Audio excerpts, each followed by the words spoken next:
말씀은 빌립보서 2장 12절 말씀입니다. 제가 읽도록 하겠습니다.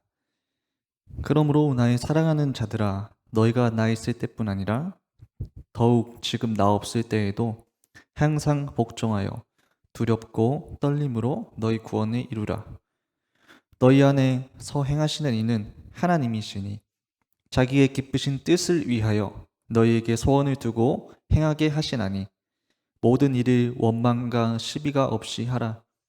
이는 너희가 흠이 없고 순전하여 어그러지고 거스르는 세대 가운데서 하나님의 흠 없는 자녀로 세상에서 그들 가운데 빛으로 나타내며 생명의 말씀을 밝혀 나의 다름질이 헛되지 아니하고 수고도 헛되지 아니하므로 그리스도의 날에 내가 자랑할 것이 있게 하려 함이라.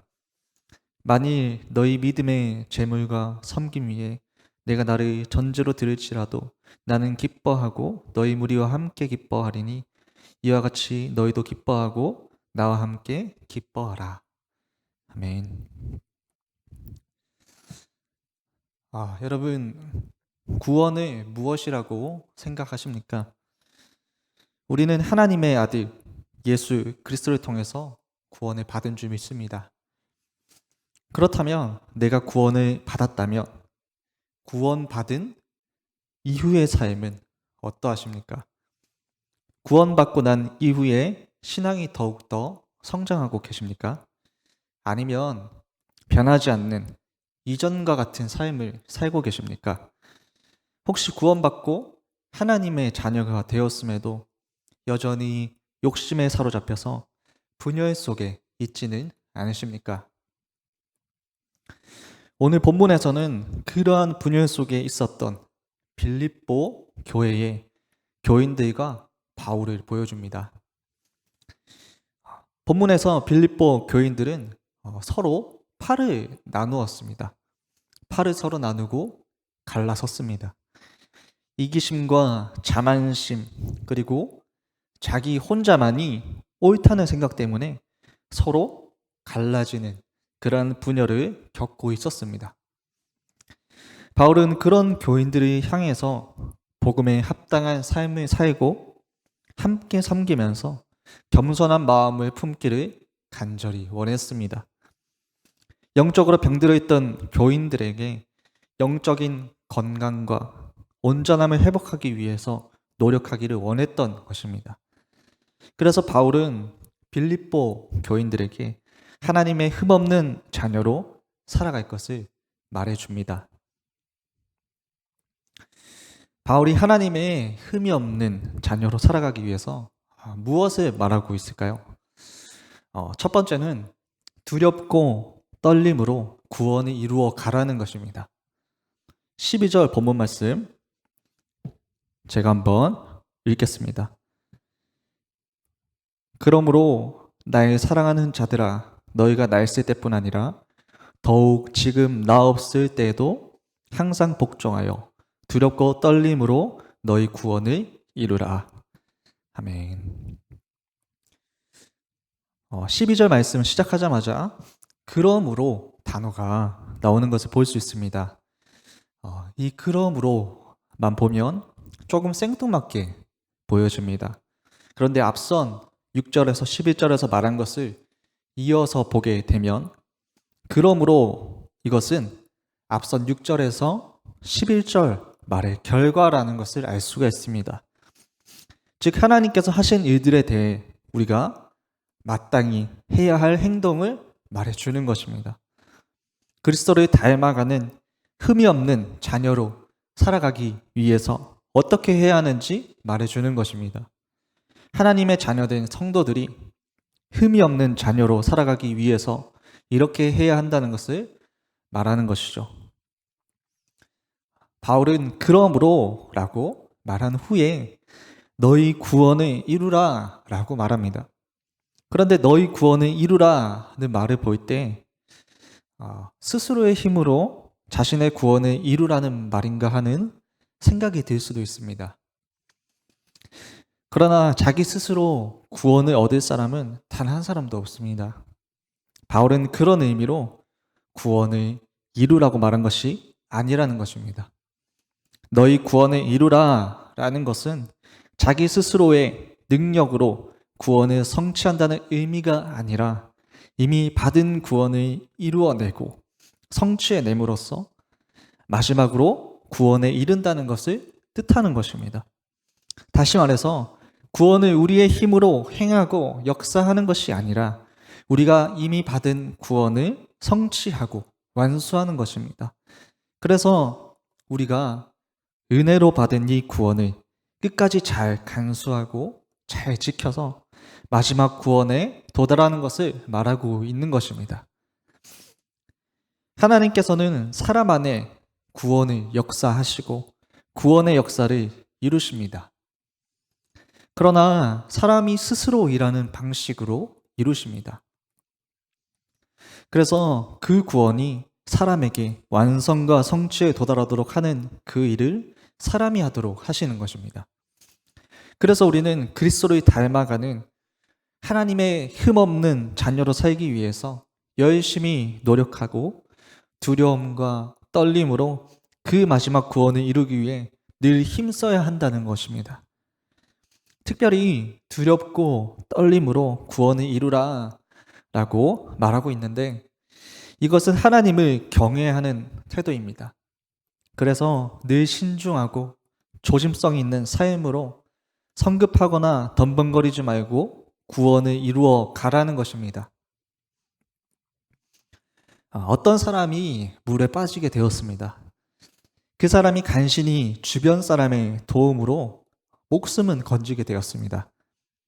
그런데 그렇게 간신히 목숨을 건진 사람이 집에도 가지 않고 아예 그 강가에서 텐트를 치고 봄, 여름, 가을, 겨울 1년 내도록 강물만을 쳐다보면서 있는 것입니다.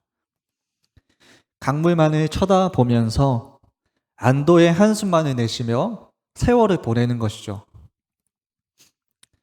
죽음의 위기에서 목숨을 건졌으면 다시 집으로 돌아가서 정상적인 생활을 하거나 더 열심히 감사하며 살아야 할 텐데 이 사람은 한평생 자신의 목숨을 건진 그 날만 곱씹으며 있는 겁니다. 그렇다면 생이 더 주어진들 무슨 소용이 있을까요?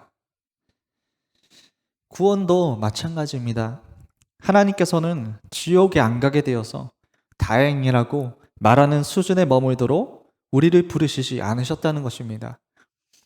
무서운 죽음의 형벌에서 우리를 건져내시고 그 이후에 적극적으로 의의 도구로 살아가도록 부르셨습니다. 구원은 주님과 연합하고 의의 도구로 살아가는 것입니다. 그래서 남은 생을 주님을 위해 거룩하게 살아가야 하는 겁니다. 우리는 은혜로 영혼의 구원을 받았지만 성화의 과정을 통한 삶의 구원을 이루어 가야 합니다. 그러나 그 구원은 저절로 되는 것이 아닙니다. 구원받은 자들은 천국 가는 그날까지 열심히 살아야 합니다. 믿기 전보다 더 열심히 살아야 합니다. 하나님께서 주신 구원을 이루기 위해서 노력하고 두려움과 떨림으로 그 구원을 이루어 가는데 힘써야 하는 것입니다. 하지만 인간은 너무나 연약해서 언제나 넘어지고 쓰러집니다. 스스로 해나갈 힘이 없는 것이죠. 그래서 바울은 본문 13절을 통해서 말해줍니다. 너희 안에 행하시는 이는 하나님이시다. 하나님께서 행하신다.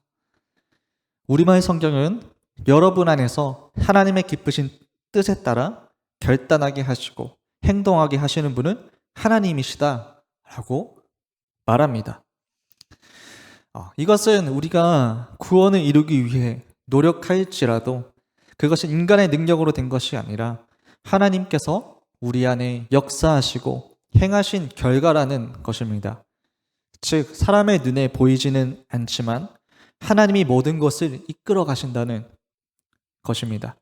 하나님께서 우리의 노력 안에서 하나님이 기뻐하시는 일을 할 수 있도록 도우시는 겁니다. 우리가 결단하면 하나님이 할 수 있는 힘과 능력을 주실 겁니다. 여러분, 그러므로 낙심하지 말고 열심을 내서 두렵고 떨림으로 구원을 이루는데 힘쓰시기를 바랍니다. 결국 하나님이 행하실 것입니다. 계속해서 바울은 하나님의 흠없는 자녀로 살기 위해서 불평과 다툼 없이 모든 것을 행해야 한다는 것을 말합니다. 14절 본문을 제가 읽겠습니다.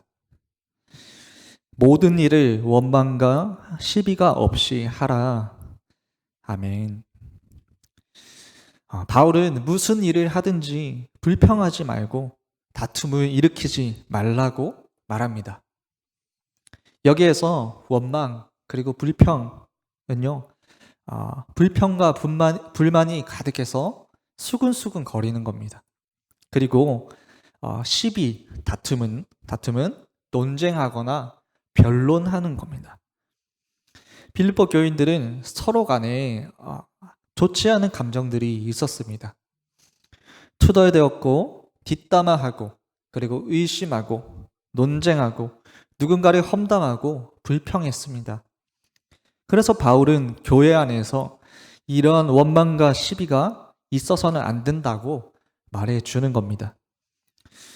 고린도 교회는 하나님께로부터 부르심을 받은 거룩한 교회였습니다.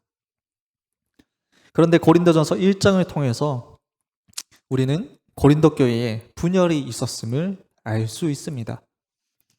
고린도 교회 공동체 안에서 파당과 분열이 일어났고, 그래서 세상적 사고와 원리들이 교회 안에 가득하게 되었습니다. 분열은 하나의 통일성을 깨트립니다. 하나가 되지 못하게 합니다. 고린도 교회는 하나님의 부르심을 받은 거룩한 교회였지만 분열과 팔을 나누는 것으로 인해서 교회의 본질을 상실하게 되었습니다.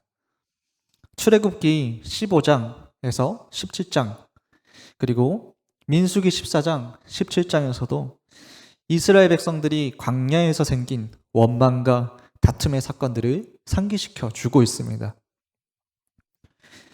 야고보 역시도 형제들아 서로 원망하지 말아라.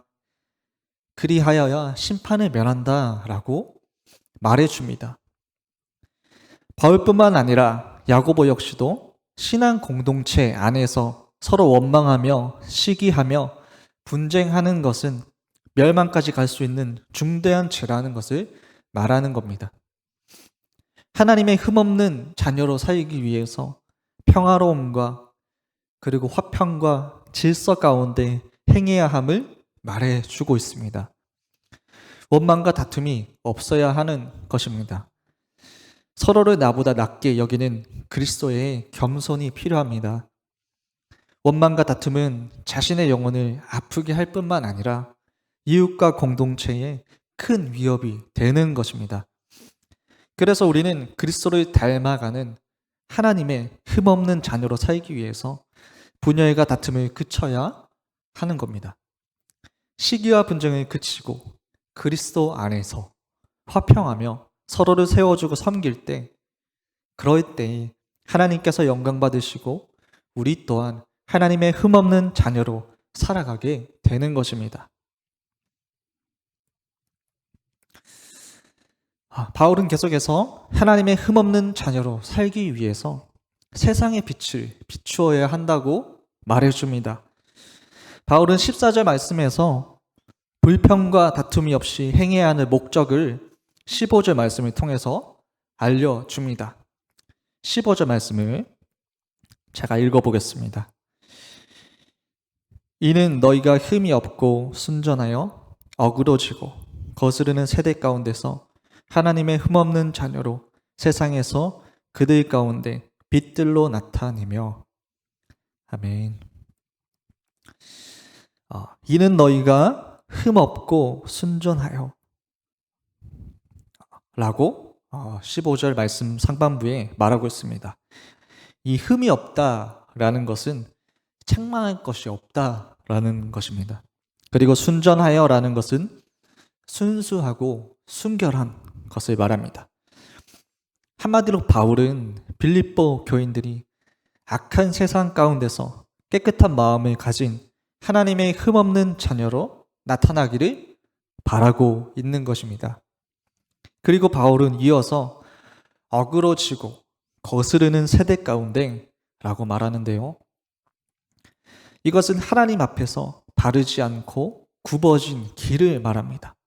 한마디로 어두운 세상을 말해줍니다.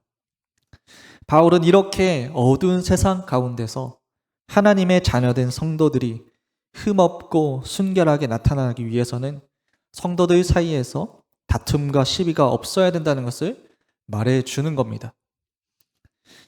이러한 성도들은 세상에서 빛을 발하는 자들입니다. 성도들은 세상을 밝게 비추는 존재임을 말해주는 겁니다. 그래서 우리는 이 세상을 살아갈 때 더욱더 말과 행동을 조심해야 합니다. 그리고 불평과 다툼이 없이 행해야 합니다. 왜냐하면 세상에서 밝은 빛을 비추어야 하기 때문입니다.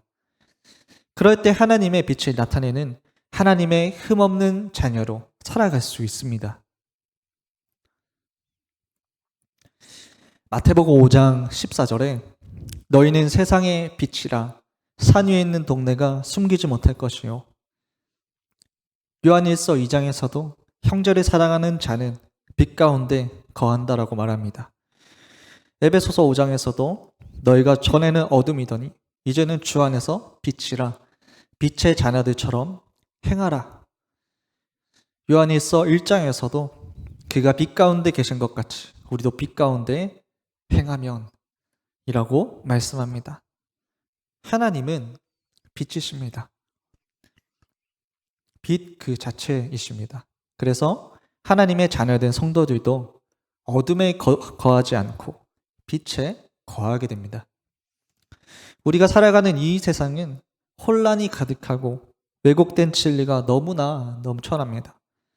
세상에 믿지 않는 사람들은 참된 하나님으로부터 벗어나서 삐뚤어지고 혼란스러운 삶을 살아갑니다. 그러나 등불에서 밝은 빛이 나와서 주위의 어두움을 물리치듯이 하나님의 자녀된 성도들이 빛으로서 세상에 나아간다면 어두움을 물러가게 될 것입니다.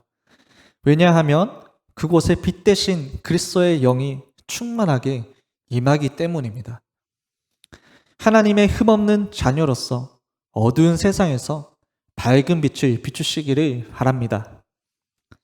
마지막으로 바울은 하나님의 흠없는 자녀로 살기 위해서 말씀을 붙들어야 함을 말해줍니다. 16절 말씀을 제가 읽겠습니다. 생명의 말씀을 밝혀 나의 다름질이 헛되지 아니하고 수고도 헛되지 아니하므로 그리스도의 날에 내가 자랑할 것이 있게 하려 함이니라. 아멘. 생명의 말씀을 밝혀. 여기서 밝혀라는 뜻은 굳게 꽉 붙잡는 것입니다. 그래서 생명의 말씀을 굳게 붙잡으세요. 생명의 말씀을 굳게 붙드세요 라고 말하는 것입니다. 그래서 성도들은 하나님의 흠없는 자녀로서 그리고 빛으로 나타나기 위해서는 무엇보다도 말씀을 붙드는 것이 중요합니다. 생명의 말씀을 굳게 붙들어서 그 말씀 안에 굳게 서야 합니다.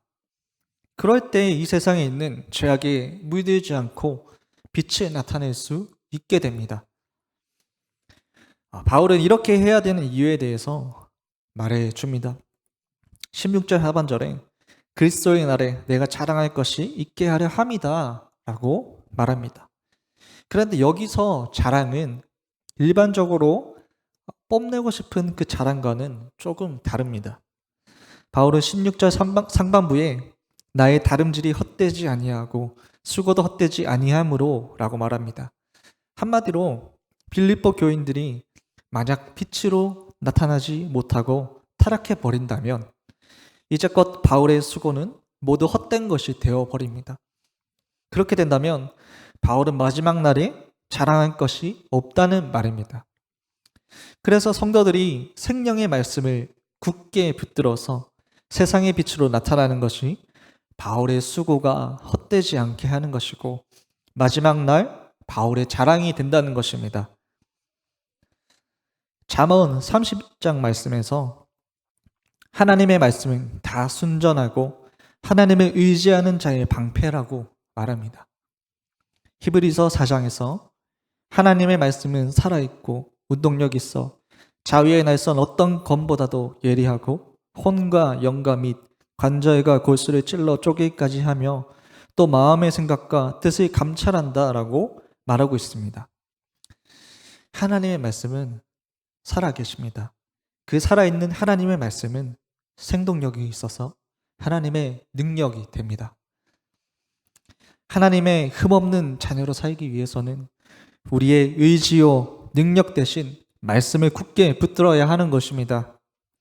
세상의 헛된 것들을 붙들기 위해서 하나님의 말씀을 버리지 않기를 바랍니다. 하나님의 흠없는 자녀로 살아가기 위해서 생명의 말씀, 살아 운동력 있는 능력의 말씀을 굳게 붙들어야 하는 것입니다. 세상에서 흔들리고 넘어질 때마다 하나님의 약속의 말씀을 기억하시기를 바랍니다. 하나님의 흠없는 자녀로 살아가기 위해서 말씀을 굳게 붙드시는 여러분 되시기를 바랍니다. 말씀을 맺도록 하겠습니다. 구원은 받았지만 그 이후의 삶이 더 이상 진보가 없고 성장이 없고 하나님의 자녀된 자의 삶을 살지 못하고 계십니까? 오늘 말씀을 통해서 우리는 하나님의 흠없는 자녀로 살기 위해서 어떻게 해야 하는지를 보게 됩니다. 두렵고 떨림으로 마지막 날까지 우리에게 주어진 구원을 이루어 가야 합니다. 최선의 노력으로 하나님 앞에 살아가야 합니다. 그리고 불평과 다툼과 원망 없이 모든 일을 행해야 합니다. 불평과 원망이 내 안에 찾아올 때 내 힘으로 할 수 없음을 고백하고 모든 환난 중에 우리를 위로하시고 붙드시는 하나님 앞에 나아가시기를 바랍니다. 나아가서 여러분의 흠없고 순전한 모습으로 세상의 빛이 되어서 거룩한 빛에 나타내시기를 축복합니다. 세상에 시들고 마르는 것을 붙들지 마시고 영원히 시들지 않고 마르지 않는 하나님의 말씀을 굳게 붙잡고 그 말씀 안에 굳게 서시기를 바랍니다. 그 말씀 안에 거할 때 내게 닥친 시련도 넉넉히 이길 수 있을 것입니다. 그래서 마지막 날 주님께 잘했다 칭찬받는 하나님의 흠없는 자녀로서 이 땅을 살아가시는 여러분 되시기를 축복합니다.